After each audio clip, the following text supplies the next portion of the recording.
大家好，欢迎大家观看今天的节目。我们都知道蛋白质是个好东西，增肌需要蛋白质，骨骼健康需要蛋白质，免疫系统、激素合成等等都需要蛋白质的参与。于是很多人就开始肆无忌惮地补充蛋白质，更有甚者甚至推广起了高蛋白饮食。殊不知蛋白质所带给我们的不仅仅是营养，还有危害。被誉为营养学界爱因斯坦的科林·坎贝尔教授，曾经也是乳品、肉品及蛋白质的忠实信徒。然而，他在中国进行了一连串广泛、全面而精密的调查研究之后，却发现了一个又一个令人震惊的可怕秘密。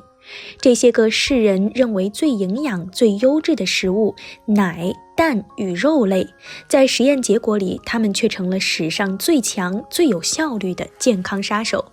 下面就和小编一起来看看坎贝尔教授的研究报告中所发现的秘密吧。如果你还在纠结吃不吃奶、蛋、肉，今天的内容一定能够帮助到你。1976年，周恩来总理不幸因癌症去世。1983年到1989年间，中美两国的顶尖级科研人才，美国的坎贝尔教授，英国牛津大学理查德·佩托教授，中国医学科学院肿瘤研究所黎君耀、刘伯奇和现为中国工程院院士的陈君实教授共同主持了一场针对这种疾病的研究。研究发现，动物性食物摄入最多的人慢性病最多，即使摄入的动物性蛋白的量相对较少，也会造成不良后果。而那些以植物性食物为主的人群身体最健康，且容易避免慢性疾病的发生。这项研究面极广，动用了65万名工作人员，研究了覆盖当时中国人口总数的 96%。 研究成果荣获卫生部科技进步1等奖，更被美国《纽约时报》誉为流行病学研究的巅峰。但是这项研究的结果却因为种种原因在国内的影响非常小。首先，我们先来进行简单的概念区分。植物性蛋白来源是从植物里提取的，营养与动物蛋白相仿，但是更易于消化。含植物蛋白最丰富的是大豆，而动物蛋白主要来源于禽、畜、鱼类和昆虫等。死亡是食物造成的，坎贝尔教授如是说。这并不是危言耸听，在坎贝尔教授的调查中显示，动物蛋白与癌症有直接关系。他们曾在菲律宾开展了一项资助活动，希望能保证菲律宾儿童摄入尽可能多的蛋白质，以避免营养不良。但在这个项目中，他们却揭开了一个十分秘密的事实。研究发现，罹患肝癌的孩子大都来自吃得最好的家庭。可见动物性食物的营养素促进肿瘤的发展，而植物性食物的营养素能抑制肿瘤的发展。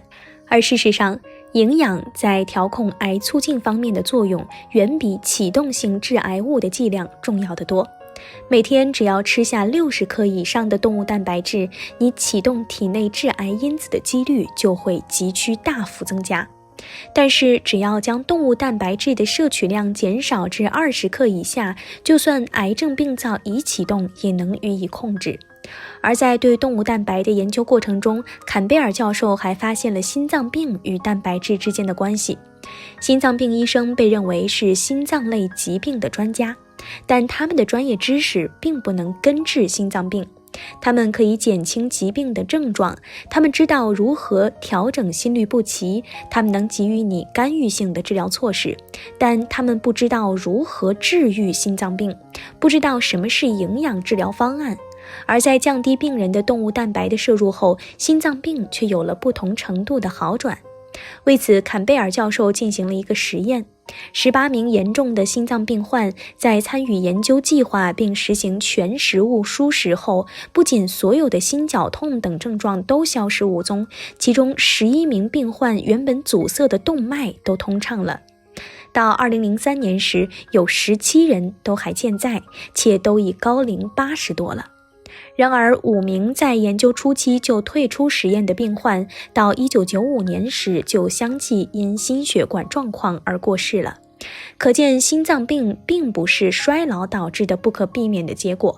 即使某个人的心脏病已经非常严重，低脂肪、低胆固醇膳食都能够让患者延长生命。可见纯天然的以植物性食物为主的膳食能预防并治疗心脏病，而这种医疗的血管造影的或是手术的干预措施，对于心脏病来说只能治标而不能治本。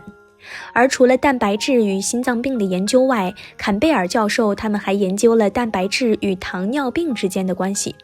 詹姆斯·安德森博士是当今膳食和糖尿病关系研究的知名专家之一。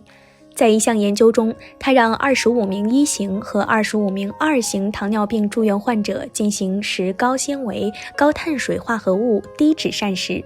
结果25名1型糖尿病患者使用胰岛素的剂量平均降低了 40%， 胆固醇水平降低了 30%。 25名2型糖尿病患有24名都不必再接受胰岛素药物治疗。可见造成第1型糖尿病的最大祸首可能就是牛奶蛋白质。想象一下，如果人完全采用最健康的膳食，会发生什么情况？所谓最健康的膳食，就是以植物性食物为主的膳食。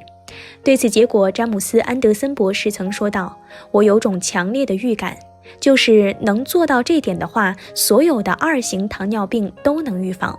除了蛋白质与疾病之间的研究外，坎贝尔教授他们还发现，喝牛奶最多的国家骨骼的状况也是最差的。从小我们就被灌输1斤牛奶强壮中国人的说法，殊不知取最多牛乳和乳制品的国家骨折率最高，骨骼也最差。美国人人均牛奶以及乳制品的摄入量比世界上绝大多数国家的居民都要高。按理说，美国人的骨骼应该非常强，但不幸的是，美国人的骨骼并不强壮。最新的研究证明，美国50岁以上的妇女的髋骨骨折发生率是全球最高的。虽说疾病的进程很少简单到一种机制导致一种疾病的程度，但是骨质疏松症的研究却是个特例。耶鲁大学医学院在16个国家进行的34项关于蛋白质摄入与骨折发生率的独立调查显示，大约有 70% 的骨折是由于动物蛋白的摄入造成的。简而言之，上述坎贝尔教授所进行或搜集到的所有研究资料都指出一个事实，那就是摄入更多的蛋白质并不能让人健康。高蛋白质摄入促进癌症发病率，那么我们究竟该怎么吃才是正确的呢？植物建议是将动物性食物从我们的膳食中完全剔除掉，但是也不用做得过分。调查研究显示，动物性食物占食物总摄入量的比例越低，对身体的好处越明显。哪怕是将动物性食物占总热量摄入的比例从 10% 降低到 0%， 好处也是非常明显的。最后，小编再来给大家归纳总结一下报告中的几个重要结论。1. 动物蛋白包括牛奶蛋白能显著增加癌症、心脏病、糖尿病、多发性硬化病、肾结石、骨质疏松症、高血压、白内障和老年痴呆症等疾病的患病几率。动物性食物对人体是有害的，即使只摄取少量动物性食物也有负面效果。世人认为最营养的食物肉蛋奶是史上最强悍的健康杀手。2. 所有这些疾病都可以通过调整膳食、吃素来进行控制和治疗。3. 全植物蔬食是最健康的饮食，你绝对可以掌握自己的健康，答案就在你的筷子夹起了什么。如果你想真正掌握自己的健康，请多吃素食，少吃肉，直至不吃肉。那么在你以后的生命的每一天里，你的身体都会感谢你。4. 即使是少量的动物性食品，都可能会提高罹患癌症、心脏病等疾病的风险。摄取最多牛乳和乳制品的国家人口，不但骨折率最高，骨骼也最差。肾结石复发的病患，其实只要不吃动物性蛋白质，就能不药而愈。5.